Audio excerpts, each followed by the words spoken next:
Assalamu alaikum wa rahmatullahi wa barakatuh. Darul-Ifta Qasimiya guruhi şirketinden hurmatly musulman doganlar. Allah Rabbul Izzat terbiýekleňiz alpyr inişleňizde kämiýaplyk, üstünlük bersin.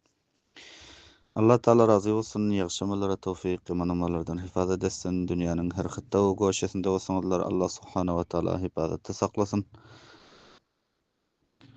Hormatly guruldaşlar, maşallah. Dünýäniň her hytda we goşasyndan bende ýajadyň beýanlaryny, sowallara beren jogaplaryny eşitip, husny zan bilen bul gurupda karar alyp otyrsyňyzlar. Allah subhanahu wa taala hemeleňiziň himmetleňize, ihlaslaňyza bereket bersin. Her birekliňizden Allah Rabbul Izzat razy bolsun. Hormatly guruldaşlar, bende ýajadyň sesine we beýanlaryny we sowallara beren jogaplary ki dünýäniň her hytda we goşasyndan eşitýärsiňizler. Sizlerden bir acizdana biraderana derhast we takaza bar. Nek dualaňyzda, ýagşy dualaňyzda bende ajizy unutmasaňyzlar, her birekliňizden bir biraderana acizdana sizlerden derhast üçin Peýgamber Huda sallallahu aleyhi we sellem irşad etdiler. Duanyň tez kabul bolanragy gaýyp üçin dua etmekligidir diýip aýtdylar. Şoňa binaen ýagşy nek dualaňyzda şol bende ajizy hem duaňyzda ýatlaň. Allah Rabbul Izzat bizlerden razy bolsun.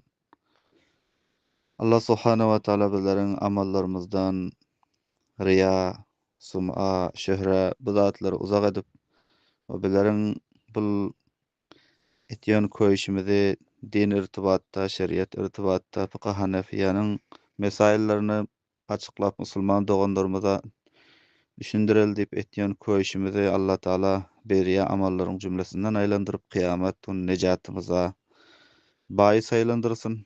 İnşallah şu baralarda bende ýajadyň hakyna dua etseňizler we ýene hem Allah Rabbul Izzat bizlerden zindeligimizde ýagşy mezit hyzmat din alsyn, ýagşy amallara tawfyk bersin diýip inşallah ýagşy nek dualaňyzda unutmaňlar. Allah Rabbul Izzat hemeleňiziň özleriňize sihat we salamatlyk bilen zindagi, ba-saadat, nekbahtany zindelik etmek her bir efrady musulmanlara, hususan şol ähli guruha Allah tawfyk inayet etsin. Assalamu aleykum we rahmatullahi we barakatuh.